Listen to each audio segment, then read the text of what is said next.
Hey guys, time for a quick comic tip, and we're going to talk about one of the hardest things, and that's composition to try to guide the reader's eye. So the main problem in comics that's specific as comics is what helps the reader know what order to read the panels in. And so really that's kind of a composition and painting problem. So what I want the reader to do is read this page and then move up to this page and start reading there, and I don't want them to get lost over here. So one idea I played with is what I call a Bill Watterson box, and a Bill Watterson box is any abstract shape, like a rectangle, that basically it's only there to tell the reader these panels go together. But as I kept looking at it, it just felt a little bulky.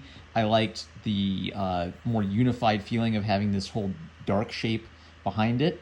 And so then my second problem was, well, I had something cutting off over here. So what I decided to do is paint a little bit and extend the background color here. It's loading and thinking over here. So now what's happening is these three panels are pushing forward. So now, even though the Bill Watterson box would have helped, I think, put what I call a wall here, you'd have come up here, hit the box, wham, and said, oh no, I can't read there, so I'll come back here. I still think these three panels together still function like a visual wall. So a visual wall is anything the eye comes up against and kind of bounces off of, wham, solid shape, and then comes back down here. Other things that can help are where the character's eyes are pointing, where the character's hands are pointing, and where the character's body is pointing. So you actually see in all three of these panels, Jean's body is pointing to the right, which is kind of like, it's sort of like she's turning away from this page and is a little bit more separate from this page, but her eyes are also pointing back that way. So if the eye kind of does wander over here and ignore these solid boxes, her eyes will kind of help